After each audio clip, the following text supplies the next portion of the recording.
Muchísimas gracias. Es una alegría para nosotros, tanto de la universidad como desde la Escuela de Ciencias de la Salud, donde desempeño mi labor, pues poder estar hoy en este espacio y poder abrir a través de la invitación que hacemos al doctor Gonzalo Brito. Entonces voy a hacer la presentación de nuestro expositor, el doctor Gonzalo Brito, que nos va a hablar sobre la supervivencia de la amabilidad del más amable. Es psicólogo clínico de la Pontificia Universidad Católica de Chile y doctor en psicología del Institute of Transpersonal Psychology de Estados Unidos. Él estudió en el Centro para la Investigación y la Educación en la Compasión y el Altruismo de la Universidad de Stanford, el CC siendo actualmente el director de formación internacional de instructores del programa Compassion Cultivation Training para países de habla hispana en colaboración con Niracara y el Compassionate Institute. Gonzalo ha realizado un Postgraduate Certificate en la Universidad de Derby en Reino Unido en la terapia focalizada en la compasión bajo la supervisión de Paul Gilbert. También Gonzalo ha ofrecido entrenamiento en mindfulness, en equilibrio emocional y compasión a miles de estudiantes en más de 10 países y ha formado a cientos de profesionales de la salud mental de España y Latinoamérica en terapia centrada en la compasión. Es coautor de los libros Presencia Plena y Mindfulness y Equilibrio Emocional, y es una alegría pues, para nosotros tenerlo hoy en este espacio, porque sabemos pues, que es una autoridad en temas relacionados con la compasión, con mindfulness, y bueno, creo que con esto ha sido suficiente. Le cedo la palabra. Bienvenido, Gonzalo. Muchísimas gracias por acompañarnos.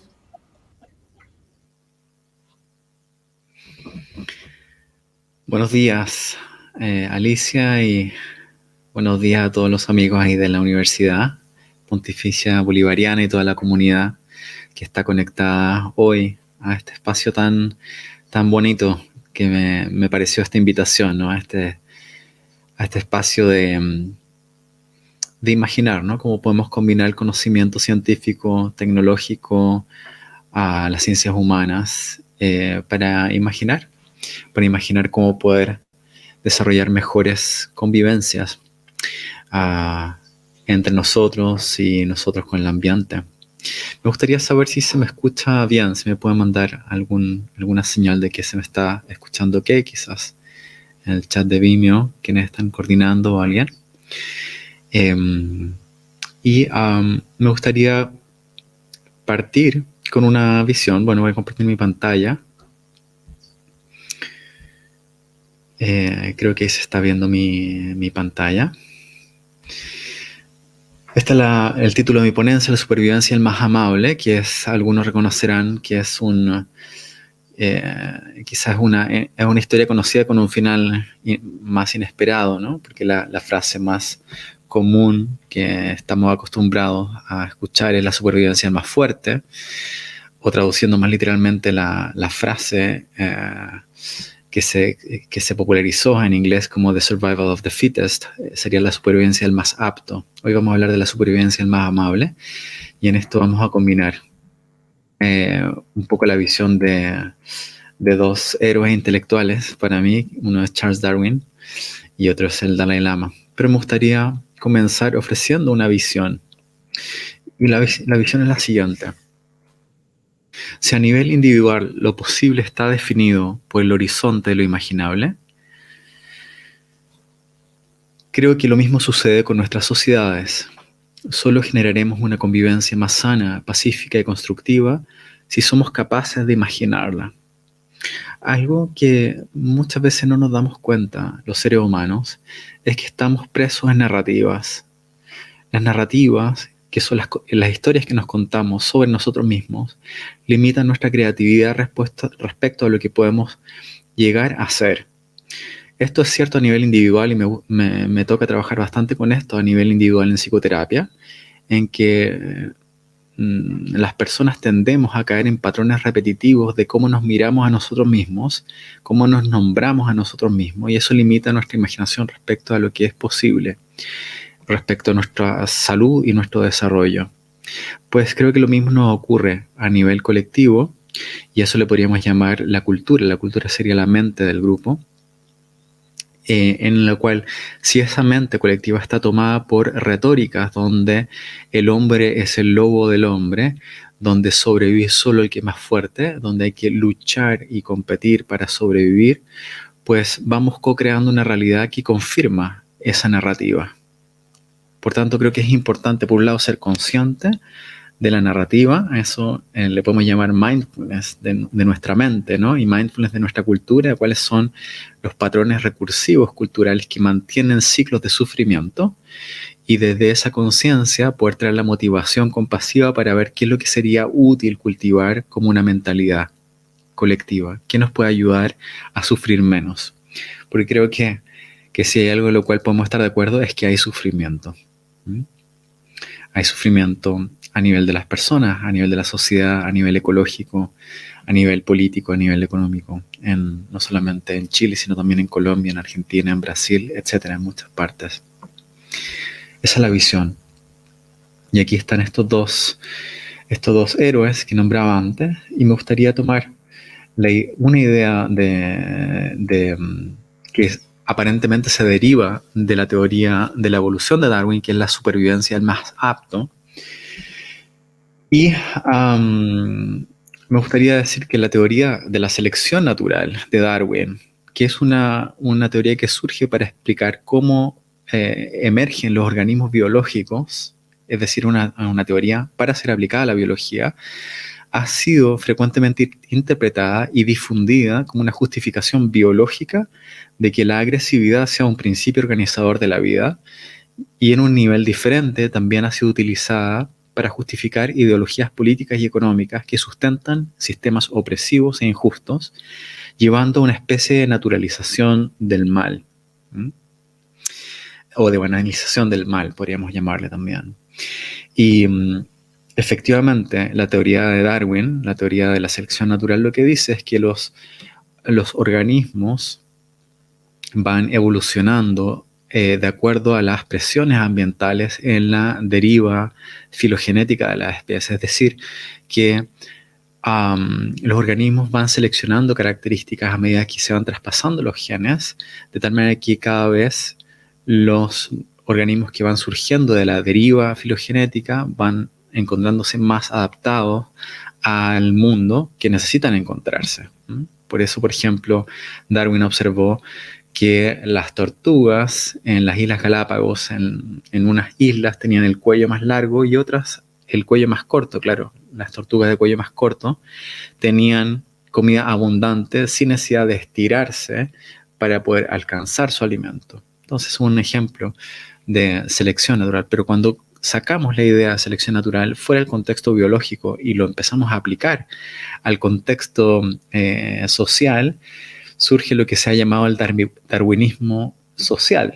Y el darwinismo social fue una aplicación que hizo Herbert Spencer, un contemporáneo de Darwin, y de hecho la frase "la supervivencia del más apto" no es de Darwin, sino que es de Herbert Spencer. Y Herbert Spencer, que fue también, fue múltiple, fue biólogo, también fue sociólogo, se dice que escribió uno de los primeros libros de sociología, etc. Él lo que hizo fue extrapolar, sacar de contexto la idea de la selección natural y aplicarla al progreso o la evolución de las sociedades. Y vamos a ver que eso es bastante problemático. Esta aplicación de la teoría de Darwin más allá de la biología hizo pensar a Spencer que las sociedades progresan desde las más bárbaras a las más civilizadas. Y esta evolución de las sociedades se da a través de la selección natural, donde los menos capaces van desapareciendo. Esto lleva al pensamiento de que la competitividad, la lucha y la competitividad sin regulación es lo que produce el progreso. Por tanto, la riqueza y el poder de algunos es signo de adaptación biológica, natural y deseable incluso desde la mirada de Spencer, y la pobreza de otros es signo de debilidad. Simplemente, si a un grupo de personas está yendo mal, es porque simplemente no son aptas para vivir y la naturaleza está haciendo su selección natural. Y según esta visión no hay que interferir con el proceso. podemos intuir, ¿no?, que esta visión es muy problemática, y vemos que algunas consecuencias de esta mirada son el racismo, ¿sí? Por ejemplo, la raza blanca son intrínsecamente, biológicamente superiores a, a otras razas, que ciertos géneros son superiores a otros géneros, que ciertas orientaciones sexuales son superiores a otras orientaciones sexuales, etc. Esto puede llevar a la xenofobia, naturalmente, puede llevar a la eugenasia. La eugenasia, quizás quienes conozcan el término lo tengan asociados con el nazismo. La eugenasia es la selección, digamos, el intento de seleccionar quienes se reproducen dentro de una sociedad para transmitir los mejores genes y inhibir la reproducción de quienes tienen menos talento en una sociedad o tienen más dificultades cognitivas, físicas, etc. Esto puede sonar muy nazi, pero en realidad el boom fue en Estados Unidos, ¿no? En el final del siglo XIX, inicio del siglo XX, la primera mitad del siglo XX, incluso en el estado de Virginia, hasta el año 79, era legal esterilizar a quienes tuviesen bajas capacidades intelectuales, por ejemplo. Entonces, en fin, esa es una de las consecuencias. Luego el capitalismo desregulado, por supuesto, o sea, la teoría darwinista social, que no es de Darwin, esa es la gran tragedia, y pobre Darwin debe estar sufriendo en alguna parte por ello. Realmente esta teoría como que sustenta como algo natural las injusticias estructurales de sistemas opresores y desiguales, ¿sí? O sea, si el 1% tiene la riqueza equivalente al 50% de la población mundial, eso simplemente se explicaría porque sobreviven los más fuertes y eso está ok, ¿vale? Y esto naturalmente supone la idea de un estado de bienestar, es decir, un estado que puede propender a tratar de satisfacer las necesidades básicas de sus constituyentes y reconocer derechos universales a los ciudadanos. Ese estado de bienestar, para quienes creen en la teoría del darwinismo social, es simplemente un despilfarro de recursos, el invertir en los débiles, en vez de dejar que simplemente desaparezcan, ¿vale? Espero que esto les suene espantoso. ¿Qué dijo Darwin? Darwin, en su mejor libro no famoso, que es El origen del hombre y la selección natural en relación al sexo, en este libro de 1871, Darwin se refirió a la fuerza del mayor instinto social o materno por sobre cualquier otro instinto o motivación. Esto a él le llamó en inglés sympathy, que traducimos actualmente, podríamos traducirlo como compasión, ¿no? Es decir, Darwin estaba diciendo que hay un instinto por sobre los demás instintos, incluso el instinto agresivo, el instinto sexual. Hay un instinto muy básico que es el instinto social o materno o de cuidado, ¿sí? Y él decía que no está solamente presente en los humanos, sino que también en nuestros predecesores homínidos y en otros mamíferos. Darwin dice que cada especie con gran funcionamiento social, es decir, en todas las especies que se organizan socialmente, tendrían la compasión como un instinto central. Cito a Darwin directamente. Dice, comillas, pero por complejo que sea su origen, como es de gran importancia para todos aquellos animales que se ayudan y defienden mutuamente, la compasión habría aumentado por selección natural, porque aquellas comunidades que incluyen el mayor número de miembros más compasivos habrían florecido mejor y criado el mayor número de retoños.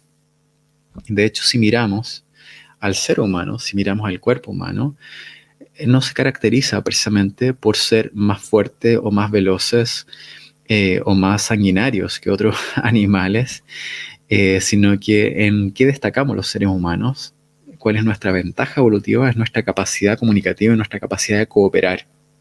La capacidad de cooperar, que está muy ligada a la capacidad de cuidarnos unos a otros, es lo que genera un diferencial en nuestra especie que genera una ventaja evolutiva que nos lleva a una proliferación casi catastrófica también, lo bien que nos ha ido evolutivamente a los seres humanos porque estamos destruyendo el medio ambiente y otras especies, ¿no? Pero digamos que esa es la ventaja evolutiva del ser humano. Seguimos citando a Darwin. Y aquí estoy mostrando una imagen, una foto, que no puse el crédito, pero es de Frans de Waal. Frans de Waal es un primatólogo muy conocido a nivel mundial, excelente trabajo. Él ha escrito mucho acerca de la empatía en animales. Se lo recomiendo encarecidamente, Frans de Waal. Y en esta imagen lo que aparece es un chimpancé que perdió en una pelea y está angustiado, está gritando después de haber perdido una pelea, y viene otro chimpancé bastante más pequeñito que él y le da un abrazo, ¿no? Y esa es la conducta de consuelo que podemos ver en chimpancés, en bonobos, muy claramente también, y en otros primates. Incluso si has tenido la suerte de convivir con un perro en tu vida, también sabrás que esa conducta de consuelo también está disponible en otros mamíferos. Entonces, fíjate en lo que dice Darwin hace 150 años, porque es revolucionario en ese tiempo e incluso revolucionario hoy. Dice, la compasión más allá de los confines humanos, una humanidad, una compasión extendida hacia los animales inferiores, parece ser una de las más recientes adquisiciones morales. Esta virtud, una de las más nobles con las que el ser humano está dotado, parece surgir de nuestra compasión, que se vuelve más tierna y más ampliamente difundida, hasta que se extiende hacia todos los seres sintientes. Tan pronto como esta virtud es honrada y practicada por algunos pocos hombres, se propaga a través de la enseñanza y el ejemplo a los más jóvenes, y finalmente a través de la opinión pública. Fíjate que estaba hablando Darwin de la compasión hacia otros seres sintientes que no sean solamente humanos. Al parecer no había contacto entre Darwin y la filosofía budista, al menos no de manera directa. Sé que Darwin tuvo un amigo que también era tan explorador como él, que pasó bastante tiempo en los Himalayas, en el área de Sikkim, Nepal, etc.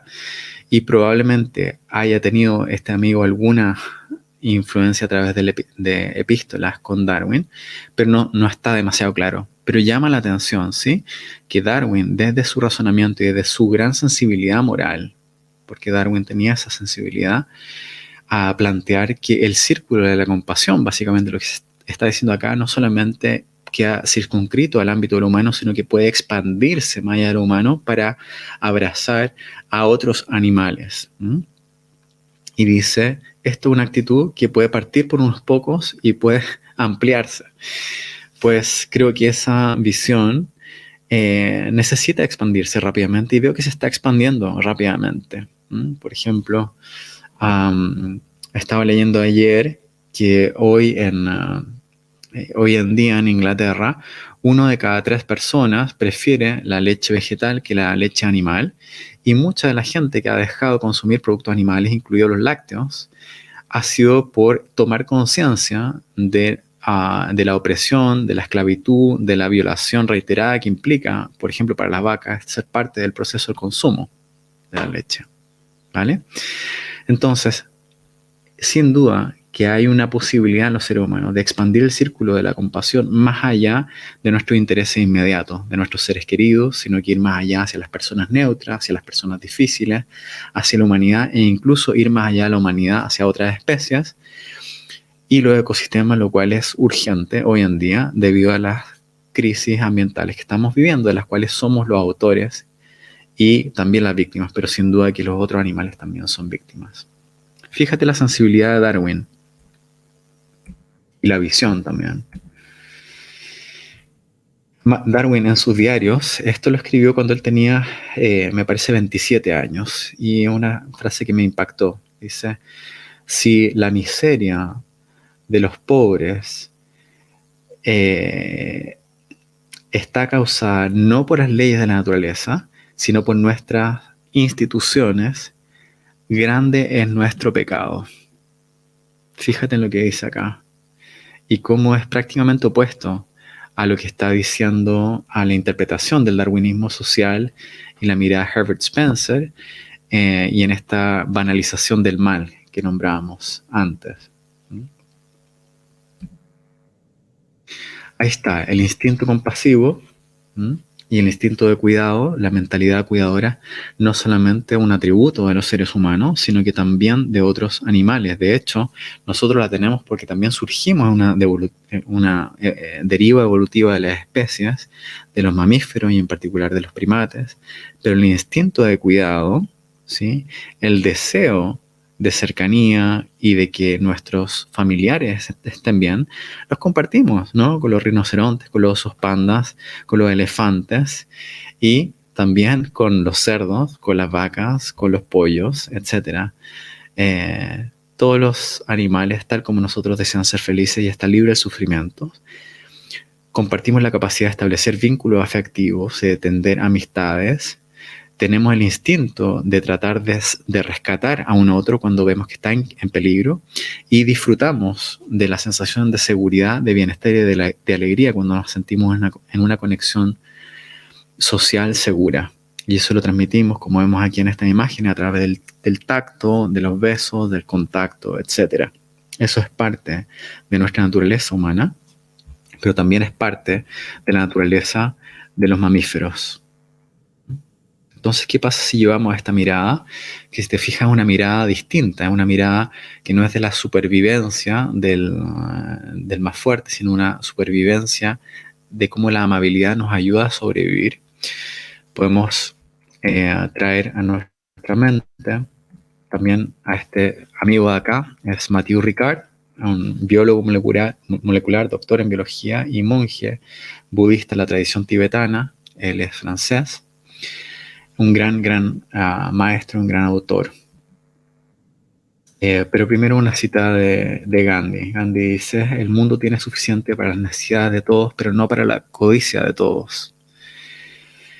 Y sin duda, tenemos los recursos suficientes para alimentar a todo el mundo. Sin embargo, se nos mueren sobre 10.000 niños al día por causas relacionadas al hambre, mientras los ultra ricos lanzan sus cohetes al espacio, ¿no? Entonces, algo necesitamos cuestionarnos ahí de nuestras prioridades como seres humanos. Mathieu Ricard dice lo siguiente: incluso en el mundo de la economía, el respeto de los valores humanos, ejemplificado por el altruismo, no es un sueño idealista, sino una expresión pragmática de la mejor manera de lograr una economía justa y una armonía a largo plazo.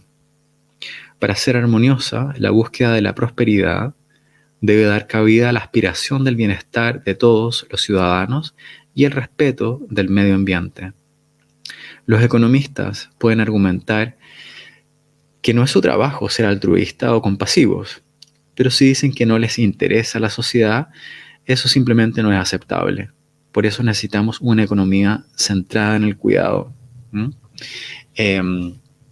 Y bueno, efectivamente hay economistas que están desarrollando miradas, digamos, alternativas a la visión neoclásica de la economía capitalista que dominó gran parte del siglo XX y que ha llevado a la debacle económica y a una gran brecha entre ricos y pobres que afecta no solamente a los pobres, sino que también termina afectando a los ricos, ¿no?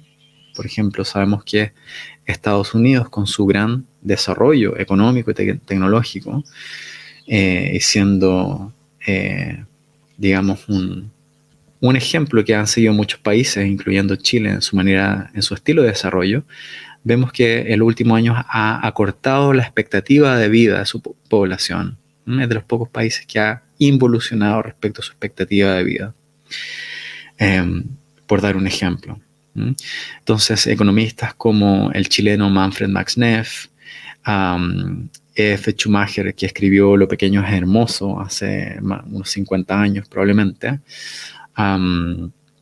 más recientemente Joseph Stiglitz y otros, están Amartya Sen, que ganó el Nobel de Economía hace algunos años, han ido presentando modelos económicos realistas, pragmáticos, que permiten relacionarnos con nuestra realidad económica y con nuestra realidad material de una manera que ponga al centro la vida y no ponga al centro el dinero a costa de la vida, que es lo que hace el capitalismo sin regulación, ¿no? El liberalismo sin ninguna regulación que permita el cuidado de la vida. ¿Mm? Entonces, la compasión es central, realmente, si pensamos en estos términos. ¿Mm? Si no tenemos una mirada compasiva, a partir de este instinto biológico del cuidado que describe Darwin, realmente estamos en aprietos. ¿Por qué es importante la compasión? Porque hoy en día como especie estamos enfrentando crisis sistémicas que requieren de un cambio de mirada de lo que significa ser humanos y refundar nuestras relaciones con los otros, con nosotros mismos y con el ambiente y con otras especies desde una base del cuidado. Si no, estamos realmente fritos, por no usar otro término. Si no, estamos muy, muy complicados. Y algunos números, y estos no son números actualizados, estos números tienen ya un par de años, pero no han mejorado las cosas en estos últimos par de años. Gastamos más dinero en investigación en armamentos que en investigación en salud. Las 26 personas más ricas del planeta tienen la misma riqueza que el 50% más pobre. Y las crisis económicas juegan a favor del 1%. 19.000 niños mueren cada día por causas evitables, un tercio de ellos por hambre, de acuerdo a la UNICEF. Han habido más de 80.000 incendios en Amazonas desde enero del 2019. Estos son los datos de hace un año más o menos, deben haber probablemente el doble. Estamos actualmente viviendo la sexta extinción masiva. Han habido 5 extinciones masivas antes. Sin embargo, esta extinción actual, en la cual están muriendo, desapareciendo de la faz de la Tierra especies de plantas, animales, insectos, aves y mamíferos que se extinguen cada día a una velocidad 1000 veces más rápida que el ritmo natural, esta es producida por nosotros seres humanos. Por tanto, es la compasión, que creo que es la motivación, es la mentalidad que puede ayudarnos a ir saliendo de las crisis en las cuales nos hemos metido los seres humanos.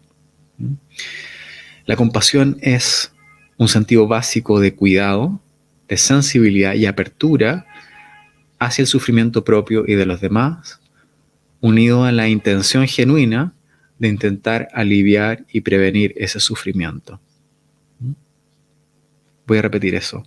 La compasión sería ser sensible al sufrimiento en uno mismo y en los demás, el poder verlo, poder percibirlo, captarlo, pero también la compasión implica el deseo de aliviar y de prevenir ese sufrimiento. Por tanto, la compasión no es solamente algo que ofrecen las madres o los padres a sus hijos, no es algo que ofrecemos solamente a los amigos, sino que es algo que necesitamos cultivar urgentemente a nivel social, a nivel ecológico, ya que hay mucho sufrimiento y la gran pregunta es, ¿qué podemos hacer para aliviar y prevenir ese sufrimiento? Y ahí cada uno de nosotros es interesante que se haga esa pregunta a nivel individual. Y te dejo esta pregunta acá, como un regalo, ¿no? De este encuentro es, ¿cómo estoy yo contribuyendo a las causas de sufrimiento de otros seres humanos y de otros seres no humanos? ¿Cómo tu manera de vivir, de alimentarte, de transportarte, de entretenerte, afectan positiva o negativamente en la libertad, en el bienestar, en la salud de otros seres sensibles? Sí, otros seres humanos, por ejemplo, de qué manera la ropa que usas quizás ha sido producida en condiciones de explotación de otros, por ejemplo, o de qué manera lo que te entretiene, que ves en internet, por ejemplo, implica el sufrimiento de alguien, o la opresión de alguien, o la explotación de alguien. ¿sí? O de qué manera se conecta, ¿no? La hamburguesa que te comes en el McDonald's con el proceso de explotación, tortura sí, y holocausto, ¿no? De millones de animales al día. ¿Cómo se conecta eso? Entonces, esta pregunta es muy importante y es muy importante no quedarse pegado, ¿no? En una sensación de culpa inmovilizante, sino que lo que es interesante es preguntarme qué voy a hacer yo al respecto, qué es lo que puedo hacer yo, qué pequeño cambio puedo hacer yo en mi vida para dejar de ser parte de la creación de sufrimiento de los seres y quizás incluso empezar a ser parte del alivio y prevención del sufrimiento de los seres, ¿no? ¿Cómo puedo usar mi inteligencia, mis recursos, mis plataformas, mi tiempo para ayudar a aliviar y prevenir el sufrimiento de los seres? Bueno, esa es la pregunta de la compasión. Esa es la gran pregunta de la compasión. ¿Mm? Y voy a dejar de compartir mi pantalla ahora. Esta compasión, decía, parte entonces por tomar conciencia primero. Porque si te fijas, hay tanto de lo cual no somos conscientes, ¿no? Tanto en nuestra vida cotidiana simplemente no somos conscientes de cómo estamos replicando y ampliando el sufrimiento en nosotros mismos y en otros seres. De esa conciencia puede surgir la preocupación genuina de querer hacer algo al respecto y eventualmente eso nos puede llevar a la acción compasiva. ¿Qué voy a hacer hoy? ¿No? Y eso, ¿qué puedo hacer hoy? Puede ser mandarle un mensaje a alguien que pueda estar sufriendo, llamar a alguien que pueda sentirse solo.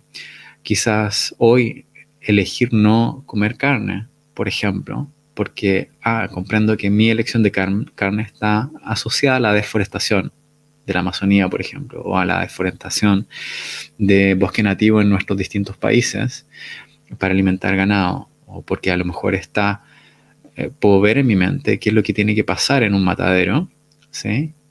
Para que yo coma esa carne, por ejemplo, o la cantidad de agua que se necesita para tener 1 kilo de carne versus tener 1 kilo de garbanzos, por ejemplo, o de frijoles. En fin, ¿qué voy a hacer yo? Y lo interesante de que la compasión sea un instinto, porque lo es que cuando hacemos un gesto compasivo y altruista, cuando hacemos algo lindo por alguien, nuestro cuerpo lo reconoce y lo celebra. Es decir, el ser humano tiene la capacidad instintiva de generar alegría cuando sabemos que hacemos algo que está alineado con este valor fundamental del cuidado. ¿Por qué? Porque estamos alineados con la naturaleza, ¿sí? Cuando explotamos o participamos de la explotación de otros seres sensibles, nos desconectamos de nuestra verdadera naturaleza y de la sabiduría porque sabemos en algún punto que estamos profundamente interconectados, que no estamos separados, ¿no? El hecho de que estamos como separados del ambiente o de los otros es una ilusión de nuestro ego autocentrado. Es una fabricación de nuestra mente, una fabricación útil, ¿sí? Nos permite tener nombre, conectarnos por internet, tener una llamada telefónica y saber, sí, yo soy Gonzalo, hablo contigo, pero luego en términos fundamentales estoy unido, irremediablemente unido a todo lo que existe. Por tanto, cuando actúo desde el amor y de la compasión, en mis gestos cotidianos simplemente me estoy alineando con la verdad de lo que somos profundamente, ¿no? Lo contrario, el odio, la crueldad, me hace desconectarme de la verdad de la interconexión, porque solamente puedo explotar y destruir lo que considero que no es yo. No sé si se entiende esa idea. Puede ser un poco abstracta, pero espero que te llegue en algún punto. Bueno, lo que estaba diciendo es que los seres humanos, cuando somos genuinamente compasivos y altruistas, brillamos. Brillamos internamente, tenemos un sentido de satisfacción. A eso se le llama el brillo cálido de la compasión, ¿sí? O la satisfacción compasiva, que es el placer que podemos derivar cuando hacemos algo que nos nutre, que nos nutre porque estamos alineados con la verdad. Es decir, la compasión, la mentalidad del cuidado, el amor y el altruismo lo que hacen es generar algo muy bueno para el otro, ¿sí? Para el otro animal, para la otra persona, pero también genera algo muy bueno para quien la genera, ¿sí? Porque trae salud en mí. ¿Ok? Y eso, como decía, es instintivo. Es instintivo, voy a volver a compartir pantalla un momento. Por tanto, está en nuestra biología. De hecho, sin el instinto compasivo, ninguno de nosotros estaría vivo hoy. Por complicada que haya sido tu infancia, si es que no hubiese recibido el cuidado bastante intensivo de alguien o de varios alguienes, no sobrevivirías. Como es algo instintivo, debiese no estar solamente en los humanos. Y efectivamente no está solamente en los humanos, sino que también está en nuestros primos, ¿no? En los chimpancés con quienes compartimos más del 90% de nuestra genética, ellos también tienen esto. Pero también está en los perros, en los gatos, en los osos y en otros mamíferos principalmente. Si la compasión fuese instintiva, tendría que estar también en nuestro cuerpo. Y de hecho lo está. Hay estructuras en nuestro cerebro que están ligadas al proceso de ser sensible al sufrimiento, de poder resonar con él y tener la motivación para aliviarlo. ¿Sí? Por ejemplo, podemos ver que la zona de la corteza cingulada anterior y la amígdala se activan para generar la experiencia de la empatía visceral y emocional, es decir, sentir algo internamente cuando vemos el sufrimiento de un otro. También hay otras zonas del cerebro, como la corteza cingulada posterior y la corteza prefrontal dorsomedial, que se activan, y la juntura temporoparietal derecha, que se activan cuando nos imaginamos el sufrimiento de otro, cuando nos ponemos los zapatos de otro. Eso es la empatía cognitiva. Y hay áreas de nuestro cerebro que se activan para generar la motivación de hacer algo positivo para el otro, porque eso trae un sentido de bienestar. Esa es la motivación de recompensa. Ya tenemos la corteza prefrontal ventromedial, el estriado ventral, el flujo de la dopamina, etc. Entonces, ojo, no hay que simplificar diciendo que la compasión está en este punto del cerebro. Lo que estoy diciendo es que hay áreas de nuestro sistema nervioso central que se coactivan en la experiencia compasiva. ¿Y eso por qué? Porque está en nuestra biología la posibilidad de ser compasivos. No solamente el sistema nervioso central, sino también el periférico y el sistema nervioso autónomo, la rama parasimpática en particular del sistema nervioso autónomo, está implicada en la experiencia compasiva.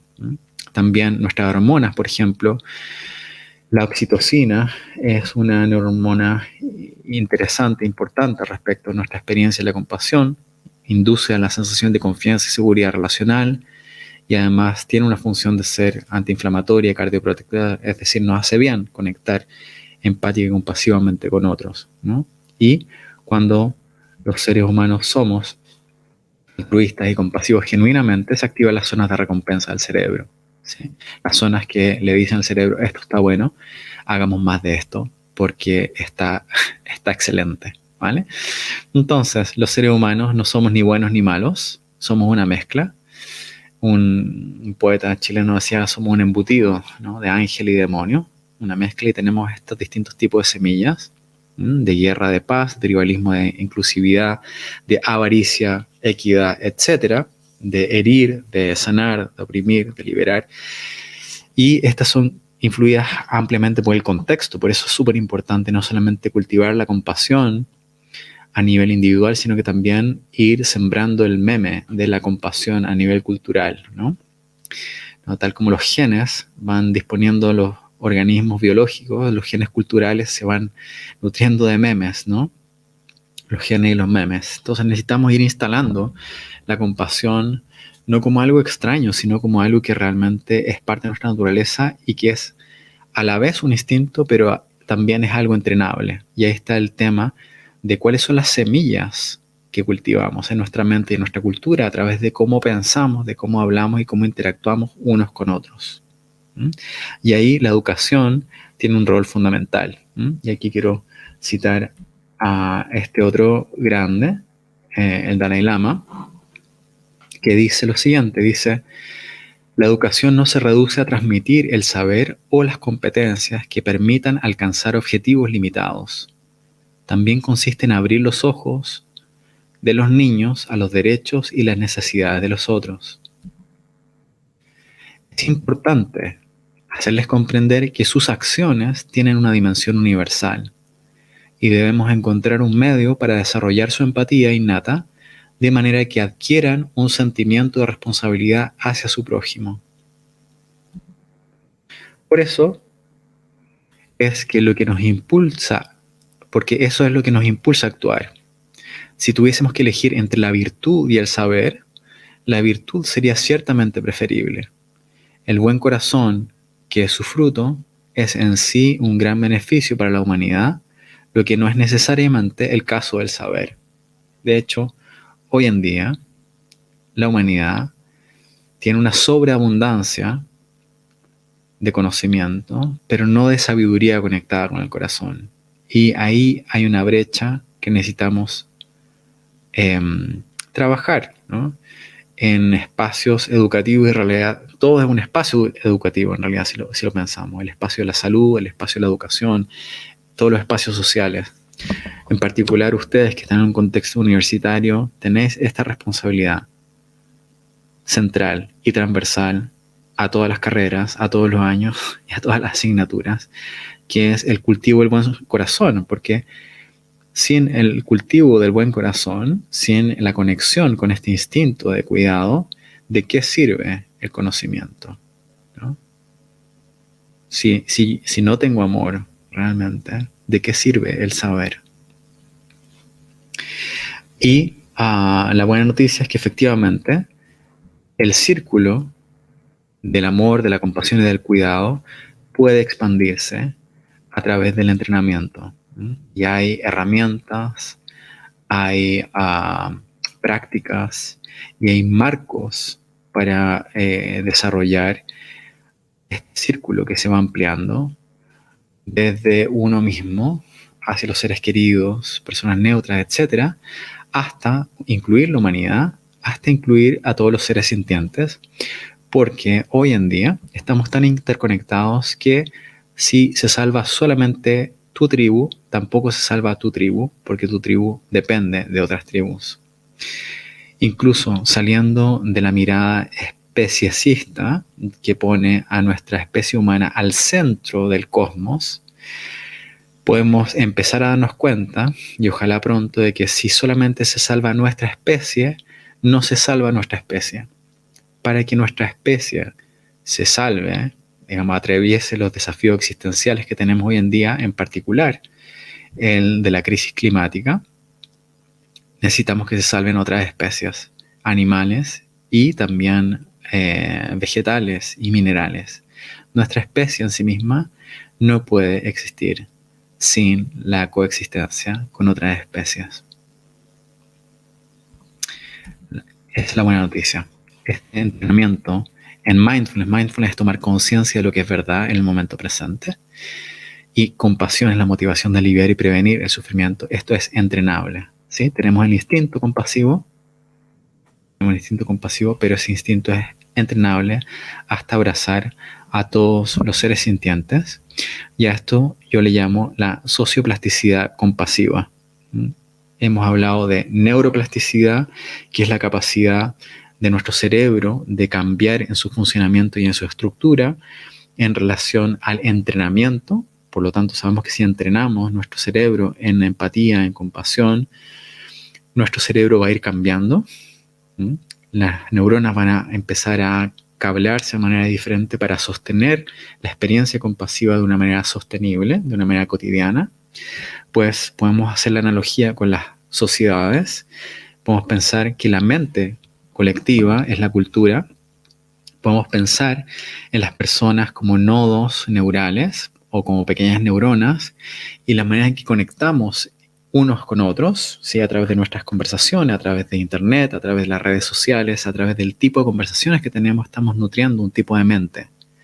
Y no estamos condenados a mantener una cultura hipercompetitiva, hipermasculina, tóxica, que denoste y que no tome en cuenta los derechos a ser feliz de otras especies, ¿no?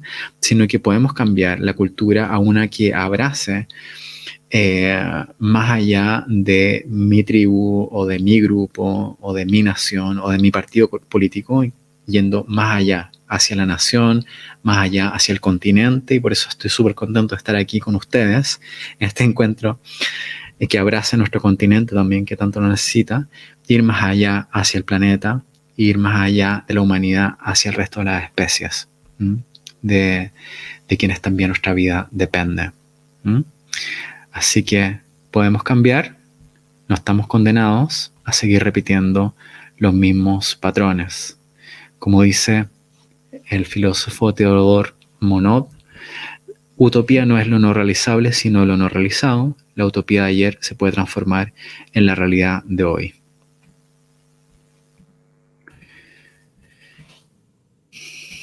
Gracias. Esa es mi página donde podéis encontrar más material sobre los temas tocados en esta charla, y espero que lo compartido en este momento sea de utilidad.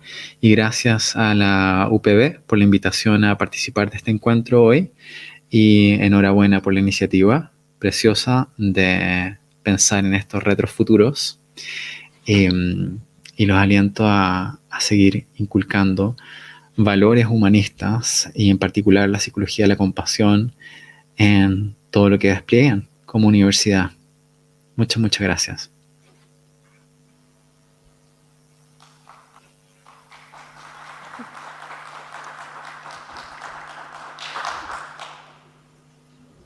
Gonzalo, muchísimas gracias por esta conferencia, pues como tan inspiradora, ¿cierto? Creo que a todos nos inspira y bueno, muy especialmente a nuestro equipo. Yo trabajo con un equipo donde estamos desarrollando desde el año 2015 todo el proyecto de Red Compasiva dentro de la universidad, o sea que nuestra universidad ya ha asumido un compromiso con la compasión y con el cuidado, y en el que venimos trabajando pues también con muchas organizaciones de la ciudad. Así que bueno, que es una alegría escuchar estas palabras y saber, bueno, que vemos reflejado en este proyecto pues todas estas recomendaciones y todas estas enseñanzas que hoy nos das.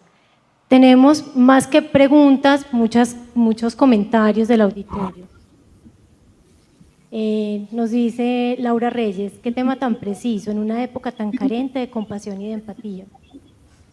Dice Rosario Barguil, muchas gracias Gonzalo por esta conferencia tan interesante y tan necesaria. Y Joana Elizabeth Pillaca nos dice, increíble presentación después de esta reproducción. Bueno, ella pregunta si es posible acceder a ellos, ya nos contestarán pues desde la parte técnica.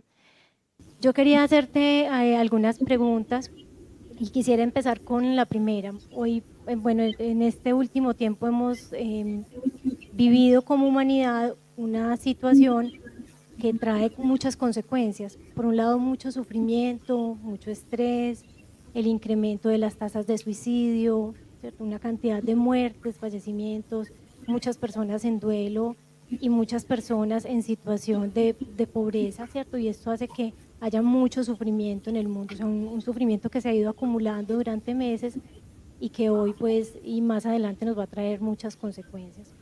Pero al mismo tiempo hemos visto cómo estamos pues, estrechamente interconectados y la importancia de cuidarnos unos a otros, porque sin ese cuidado pues realmente no podemos sobrevivir como humanidad.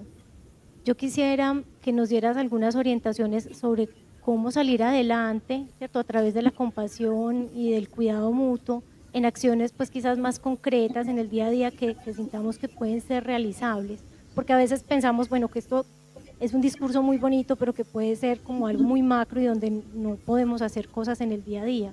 ¿Cuáles podrían ser algunas recomendaciones concretas en el día a día desde las personas más jóvenes, las personas más mayores, o todos los que estamos pues viviendo esta situación?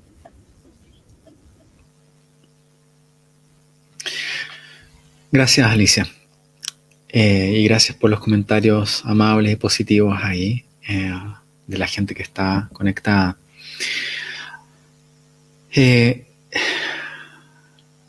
La respuesta corta sería, nadie puede hacer todo, todos podemos hacer algo.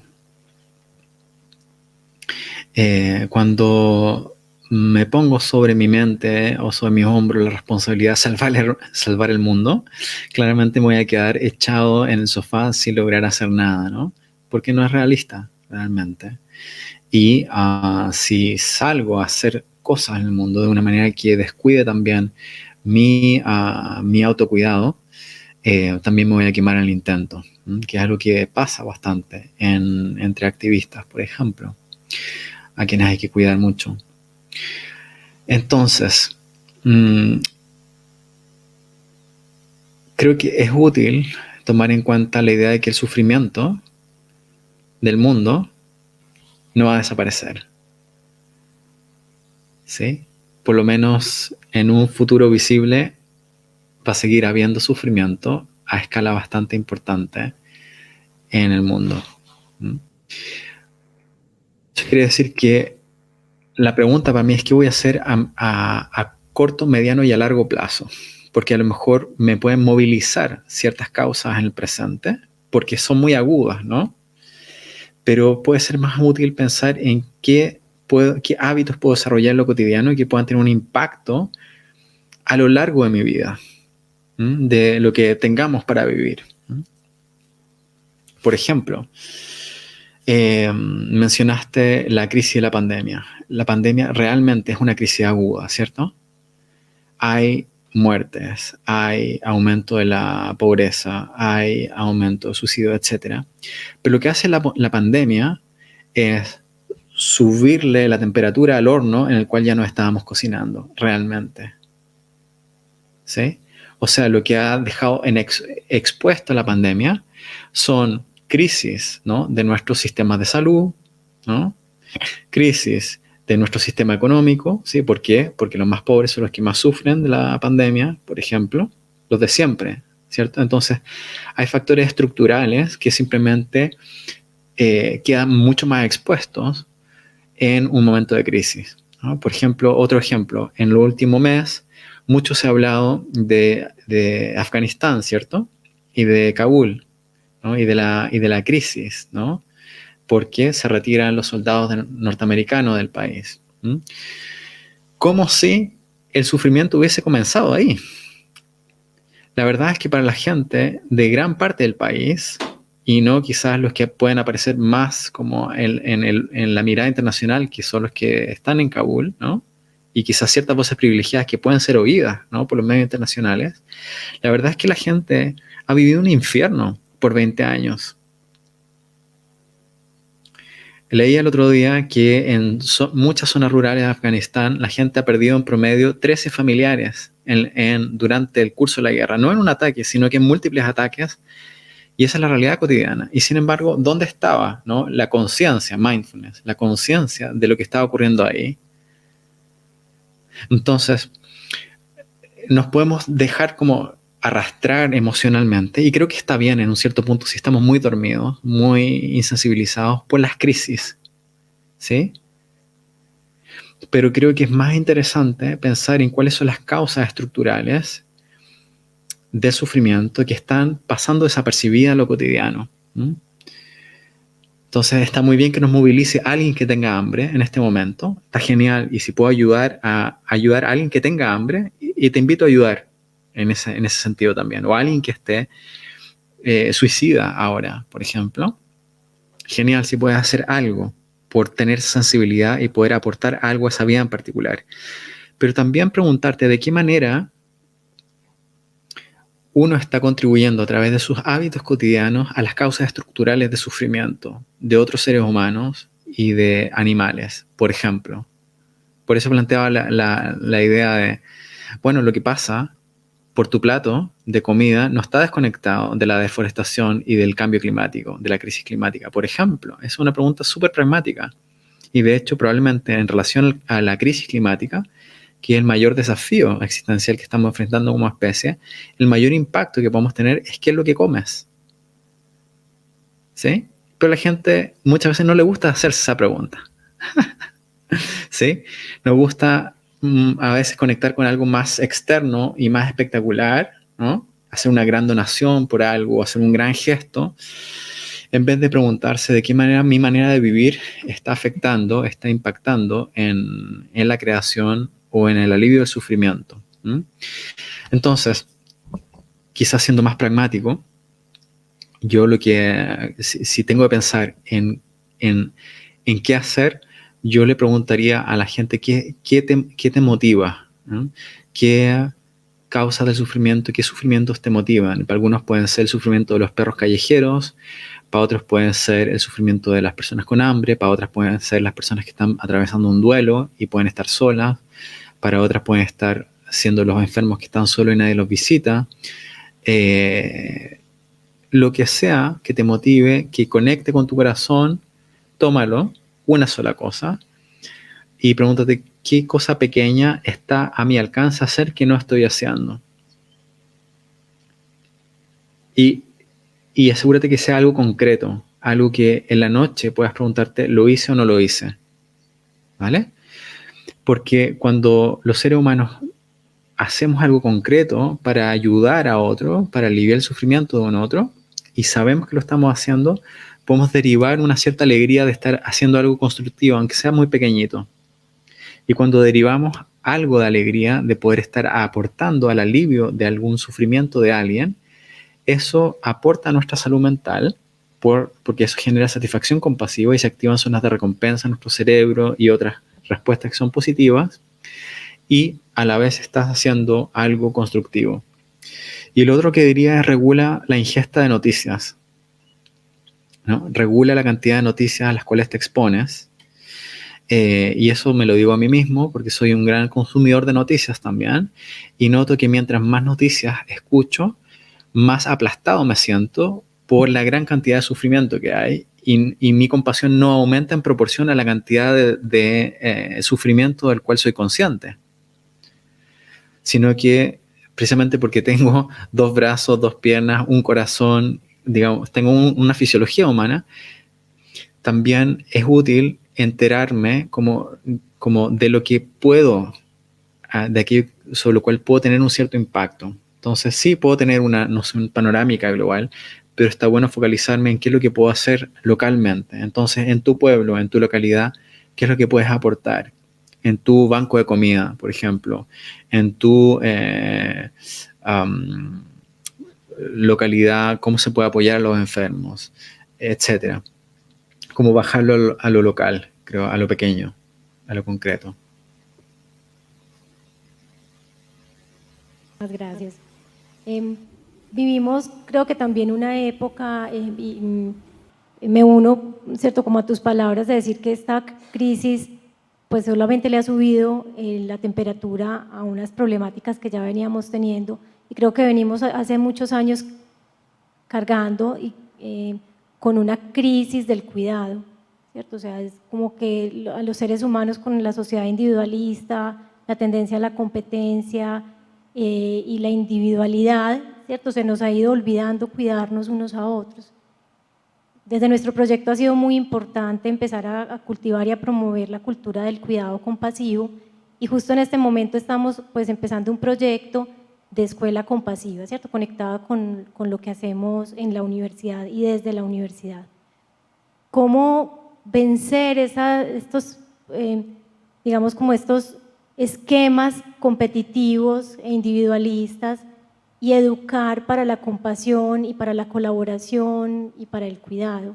Y particularmente aquí nos escribe Claudia Villegas, cómo abordar este tema en los profesionales de las ciencias de la salud, ¿cierto? Y sobre todo ellos que están viviendo, no solo ahora, sino pues históricamente, han tenido pues unos índices de burnout muy elevados, de problemas de salud mental, depresión, consumo de sustancias, etcétera. ¿Cómo podemos desde la universidad cultivar esta cultura del cuidado y de la compasión?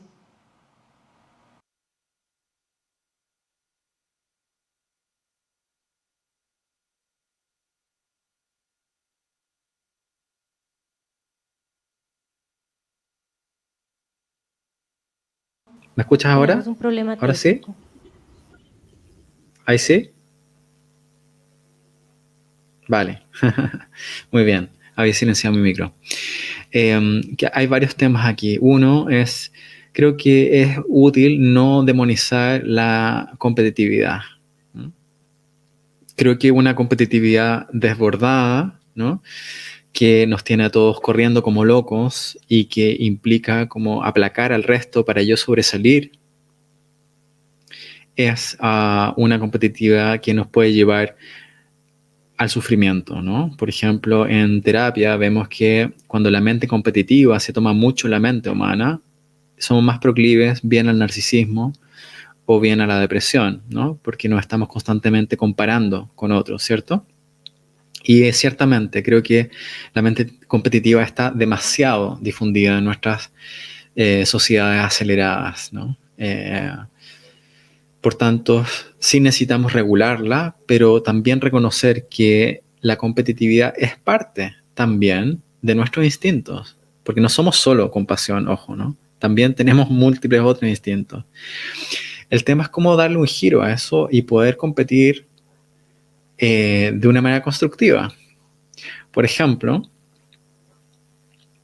a lo mejor tu ciudad quisiera ser la mejor ciudad compasiva, por ejemplo, desarrollar el mejor proyecto de cuidado compasivo, por ejemplo, o la universidad puede proponerse ser la primera universidad compasiva, ¿no? O a través de educar en la compasión y desarrollar iniciativas compasivas.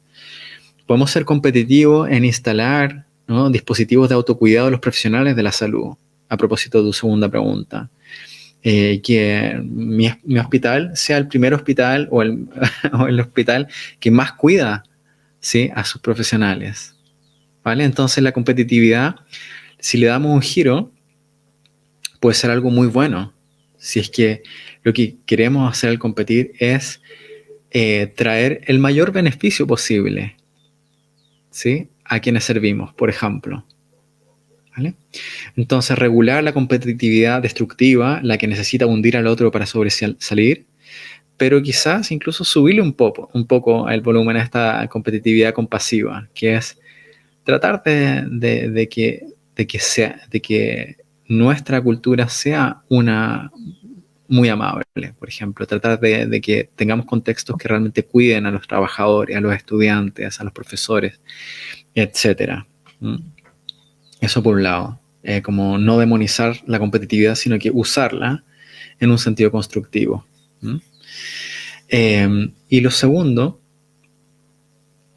que respecto al cuidado de los profesionales, efectivamente, en la pandemia llevó simplemente a cortar el hilo de un hilo que ya venía muy fino, que es de la salud física y mental de nuestros profesionales de la salud, que están crónicamente agotados y fatigados por su trabajo y expuestos a mucho sufrimiento. Entonces, uno es educar al respecto. Me refiero a que ya hay suficiente evidencia científica de los beneficios del autocuidado en los profesionales. Sabemos que el cuidado compasivo de los profesionales impacta en el cuidado compasivo de los pacientes. Y hay mucha evidencia del orden de los cientos de artículos de investigación científicas publicados en revistas con revisión de pares que muestran que la compasión en los profesionales de la salud impacta positivamente a los pacientes y también impacta en el cuidado de los profesionales. Entonces como ya existe la evidencia, lo que falta es la educación, es tener más coloquios, más mesa de diálogo y luego implementarlo institucionalmente, que hayan horas protegidas y pagadas, ¿no?, de autocuidado, programas de mindfulness y de compasión para los profesionales de la salud. Eso estoy seguro que va a ser, digamos, la norma y no la excepción de aquí a 10, 15 años, y quienes lo empiecen a implementar ahora van a ser los pioneros, es decir, competitivamente van a ser los mejores en ese sentido. Entonces, invitaría a educar, a leer y a compartir la evidencia disponible respecto a que al final cuidar a los profesionales es más barato, es más eficiente que reparar después a los profesionales quemados, por ejemplo, y que esto tiene un impacto en la atención a nuestros pacientes que hace que nuestros pacientes se recuperen antes. Eso también hay evidencia. Los pacientes que reciben cuidados compasivos necesitan menos recursos de parte de los hospitales, se recuperan antes, andan mejor, tienen mejor pronóstico que los pacientes que no reciben una atención compasiva. Entonces, simplemente hay que divulgar más y tomar decisiones desde el nivel institucional, porque no sacamos nada con que nuestros médicos sean más compasivos con sus pacientes si las instituciones no son más compasivas con los médicos. Lo mismo en la universidad, podemos llamarla universidad compasiva, pero si los profesores se sienten explotados, si no son tratados humanamente cuando pierden un ser querido, es simplemente se queda en el título, ¿no? En el nombre y no en la realidad. Entonces necesitamos buscar coherencia, además de compasión. Muchísimas gracias por todas estas recomendaciones. No sé si tenemos tiempo para una última pregunta. Sí. Una más. Bueno, Chile ha sido uno de los países pioneros en el crear sistemas de cuidado, ¿cierto? Junto con Uruguay y, bueno, y otros países en el mundo. Colombia está en este momento con este proyecto en mira. Medellín, nuestra ciudad, es pionera también en tener una política pública para cuidadores y se ha, comprometido pues, con el cuidado de quienes cuidan a otras personas, ¿cierto? Visibilizar su labor, fortalecer sus competencias para cuidar, ¿cierto? Crear redes colaborativas entre quienes cuidan para estar mejor pues, a futuro. ¿Qué nos podría recomendar desde la universidad? ¿Cierto? Nosotros desde la universidad apoyamos a través de este proyecto, apoyamos esta política pública y creo que sería muy importante también apoyar la creación de un sistema nacional de cuidado. Entonces, desde tu experiencia y desde la experiencia que han tenido en Chile, ¿qué recomendaciones nos podrías hacer o qué aportes nos podrías hacer pues, como para tener esta, digamos, en nuestra visión futura? Uh-huh. Pues creo que, no sé si estoy muy de acuerdo en que Chile sea pionero en ello. De hecho, yo creo que el rol del cuidador y del cuidado es algo todavía bastante invisibilizado, que no tiene por así decirlo, la reivindicación del rol que juega, no solamente a nivel de mantener el país funcionando, ¿no? Sino que a nivel el impacto económico, ¿no? O sea, si se mide simplemente en términos económicos, ¿cuánto vale lo que hace la gente que cuida? No sé, sería más o menos la mitad del PIB probablemente,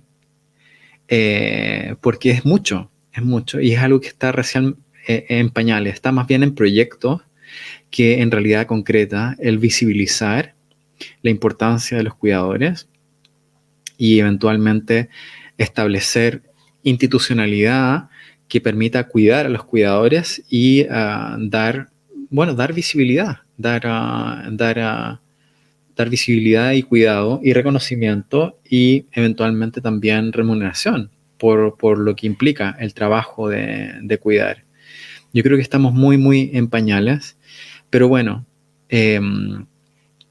lo que considero que sirve hoy en día es un poco parecido a mi respuesta anterior, es tomar la evidencia que ya existe, de qué pasa en las sociedades cuando el rol del cuidador se visibiliza, se honra como algo importante. ¿Qué pasa ahí?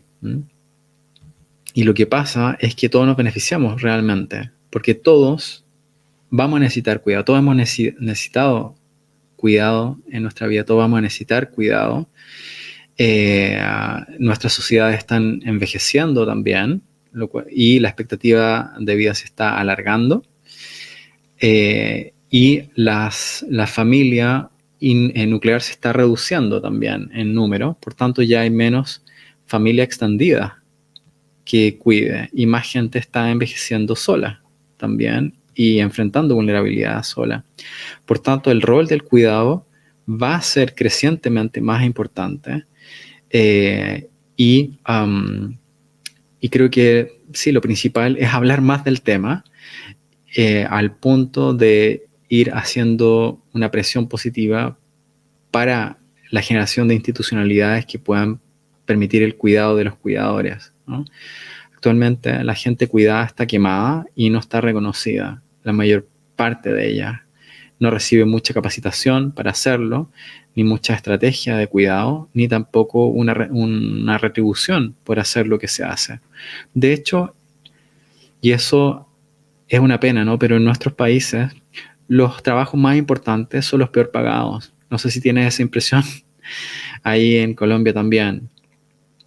Eh, pero bueno, teniendo contactos, por ejemplo, en países nórdicos, en países como Suiza, donde estuve recientemente, veo, por ejemplo, que trabajo como el ser educador de niños pequeños, ¿no? Es un trabajo de altísima, altísima reputación, de altísima calificación, son los mejores los que llegan a ser profesores de niños. Porque obvio, sí, al final es lo más importante, digamos. Acá tenemos la escala inversa, ¿no? Los que se dedican a especular con números en la ruleta de la bolsa son los mejor pagados, ¿no? Los especuladores financieros son los mejor pagados, que rinden cero aporte social. Quizás estoy siendo un poco radical, pero es muy bajo el aporte social de alguien que se dedica a ver cómo pasan los números por su pantallita y a especular con ellos. Y quienes hacen el trabajo más esencial, por ejemplo, la educación y el cuidado, están completamente como menospreciados en su tremendísimo valor. Entonces, estamos viviendo al revés, los seres humanos en muchos aspectos de cómo nos organizamos actualmente. Necesitamos despertar. Necesitamos despertar. Eso es sabiduría. Necesitamos despertar colectivamente, ganar sabiduría, ver cómo está interconectada, qué es lo que sostiene la vida, qué sería una economía al servicio de la vida en vez de una vida al servicio de la economía, por ejemplo. Y traer la lógica de la compasión. Todo esto creo que va a redundar en sociedades más sanas y más resilientes a las próximas pandemias que van a venir, sin duda, a las crisis climáticas que todavía no hemos visto lo peor, ¿no? Necesitamos nutrir la resiliencia a través de la sabiduría y la compasión. Bueno, muchísimas gracias, Gonzalo, por tu tiempo, por tu dedicación. Ha sido un gustazo para todos nosotros tenerte y escucharte. Creo que tus palabras son muy inspiradoras y pueden, pues, tocar profundamente las raíces de nuestra universidad, y espero que, bueno, que por lo menos en nuestro proyecto, con toda seguridad, pues estamos conectados con estas ideas, y ha sido un placer, pues, tenerte cerca, bueno, lo más cerca que podemos tenernos, ¿cierto? Muchísimas gracias y te deseo un muy feliz día, y también a todos los que nos han acompañado hoy. Muchas gracias por la invitación y que sigan disfrutando de este bello evento. Gracias.